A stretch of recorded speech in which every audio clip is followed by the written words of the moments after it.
Habari gani mtazamaji wa Manyuzi TV, nikukaribishe tena kuendelea kupata habari za kiburudani kutoka hapa. Baada ya mvutano mkali baina ya wasanii wawili Yammy na msanii mwenzake Gachi kudaiana kuchukuliana mwanaume, swala ambalo lilipelekea mpaka kufikishana kituo cha polisi. Na tukamwona mwanasheria wa Gachi akitolea maelezo baada ya kuitikia wito wa kwenda polisi akiambatana na msanii huyo Gachi, baada ya msanii Yammy kuwasilisha malalamiko katika kituo cha polisi akidai anachafuliwa mitandaoni na msanii mwenzake Gachi. Sasa hapo jana Februari 24, 2026, pande zote mbili zimekutana. Kwa upande wa msanii Yammy akiwakilishwa na wakili wake, na kwa upande wa msanii Gachi akiambatana na wakili wake pia, waliweza kuzungumza swala hilo, na kila mmoja kwa upande wake ameweza kutolea maelezo baada ya kukaa na kuzungumza ni matokeo gani ambao wamekuja nayo. Akiongea kwa upande wa Gachi, wakili wa msanii huyo ameweza kueleza wamemaliza tofauti za wasanii hao wawili kati ya Yammy na Gachi, na sasa wako vizuri kabisa. Mawakili pamoja na wakili mwenzangu anaitwa Eliada, pamoja na wakili mwenzangu ambaye alikuwa upande wa pili anaitwa wakili Mwakilufi, Rogers Mwakilufi.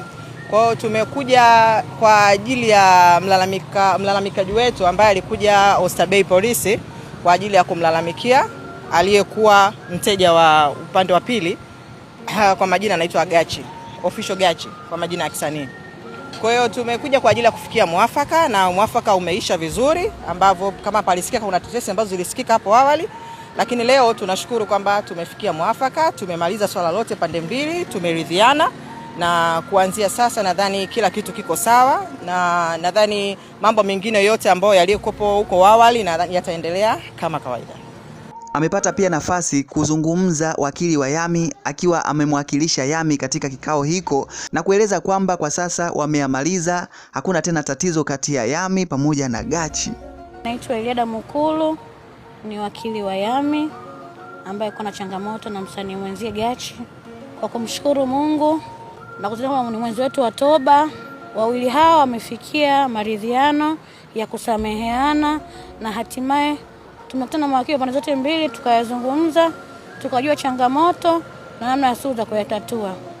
Kwa hatimaye swali limefikia mwisho na tumelimaliza tukiwa polisi. Asanteni sana, na tunawasihi wananchi watumie mitandao kwa uangalifu na kwa weledi kwa faida ya jamii nzima. Asanteni. Kama nilivyotangulia kutambulishwa na wakili Dimitra, mimi ni wakili kwa niaba ya mteja wangu Fatuma Gachi. Ya leo tulikuja kwa ajili ya kumaliza sintofahamu zote, malalamiko yote yaliyokuwepo hapo awali, na mteja wetu pamoja na mteja wa upande wa mlalamikaji wameonyesha ukomavu mkubwa wa kutaka kulimaliza hili, kumaliza tofauti zao, kila mmoja akaendelea na amani yake na kuendelea na utafutaji wao. Kwa tuseme tunashukuru kwa upande wa mlalamikaji kukubali ombi letu lile, na tunashukuru kwa upande wetu pia kwa kuwa tayari kumaliza hili. Kwa tunaweza kusema yote yamekwisha na amani iendelee kudumu. Tunashukuru sana.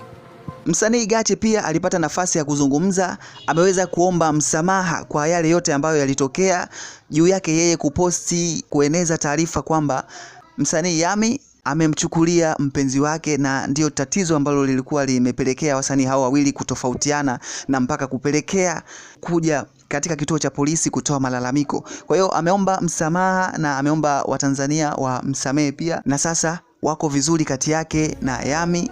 Habarini za mchana huu wa Tanzania wenzangu. Kwa majina naitwa Fatma Omari Gachi, majina yangu ya kisanii Official Gachi. Niko hapa kuomba radhi wa Tanzania wenzangu pamoja na mashabiki zangu na watu wote kwa kile kitendo kilichotokea mitandaoni siku 3 nyuma zilizopita, ambayo ilileta taharuki na sintofahamu. Kwa hivyo niko hapa kuomba radhi kwa kilichotokea, na kwa sasa hivi mimi pamoja na msanii mwenzangu yaliyopita sindwele tugange yajayo. Asanteni sana. Kwa maana mmeyamaliza? Asanteni sana, kila kitu wameshamaliza mawakili. Mpaka sasa mashabiki wa wasanii hawa wawili wanafurahia sana kuona wasanii hawa tayari wamerudi katika umoja wao na sasa wako sawa. Lakini katika comment ambazo ukipitia kwenye taarifa ambazo zilikuwa zinapostiwa zikihusiana na jambo hili kuwa limemalizika. Watu wanauliza kwamba je, vipi kuhusiana na mwanaume ambaye alikuwa anadaiwa kuchukuliwa na msanii Yammy? Je, amerudi kwa Gachi au atabakia tena kwa Yammy? Hilo ni swali kubwa ambalo watu walikuwa wanataka majibu yake kutoka kwa wasanii hawa baada ya kuwa tayari wamemaliza tofauti zao. Tusubiri tuone, na hii ni Manyuzi TV. Usiache kusubscribe ili kuendelea kupata taarifa nyingi zinazohusiana na masuala ya burudani. Usiache pia kushare, kulike, kucomment na kuendelea kuview kila video ambayo inatoka hapa. Nikuage tu kwa sasa, endelea kufuatilia.